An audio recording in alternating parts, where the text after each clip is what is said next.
Hong Kong, as a metropolis, possesses elements of different cultures. It has the English language widely used in the territory. It also works as a common language within different races. It functions for effective communication in workplace and in academic discipline. However, not many members of the public can attain a sophisticated proficiency of the English language, chiefly attributed to our poor English education in Hong Kong's traditional schooling. They make frequent errors, including no subject-verb agreement, ignorance of tense markers and plural endings, Cantonese syntax-based sentences, awkward word choices, and limited vocabulary. They lack capability of figuring out the right words and pattern to make their speech smooth. They may be better at writing a college-style assignment, which could be a result of curriculum at school focusing a lot on academic language, but when it comes to speaking language at workplace and daily expressions, they fall short of the satisfactory level. The local language curriculum has long been called rather non-practical and only academic.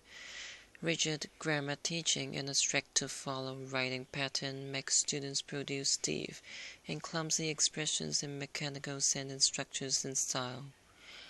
Moreover, they lack the knowledge of the Western cultures, while language can hardly stand purely itself without the presence of cultural elements.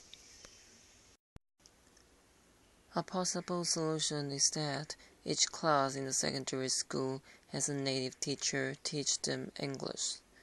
Every student would then be forced to speak only English, and listening to native teachers get them used to the native accent, hence improving their English listening ability. Teachers can also teach native expressions and cultural knowledge. Students will start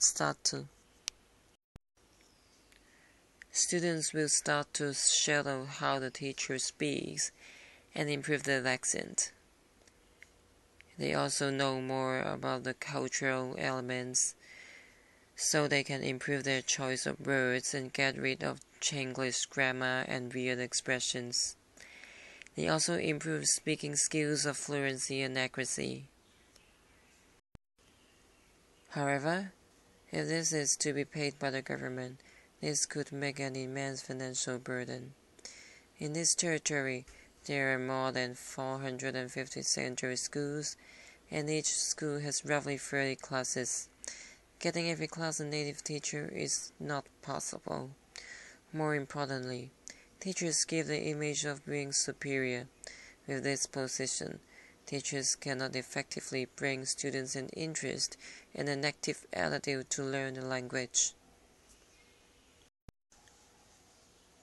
Another solution is to have local students go overseas in the summer holiday and meet with native students of similar ages.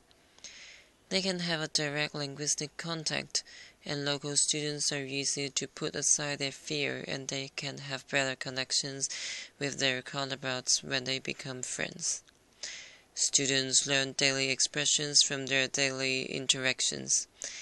At the end of the summer, they will have to complete a project which pertains to commercial activities, for example, creating a market strategy for a certain product, writing business reports and proposals, so as to make them knowledge of workplace English.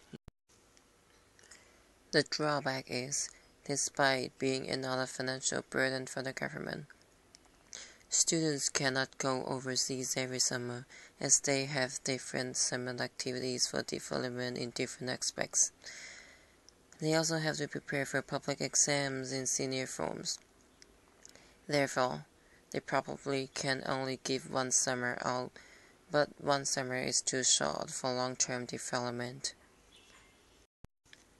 The last solution, which is probably the best one. Local schools can develop long-term partnership with schools overseas. A group of students of some local students and native students are formed and they communicate with each other online. This type of contact allows greater flexibility of time. They can also have parallel development in other aspects. They can teach Chinese in return, so native speakers can be hired in this way.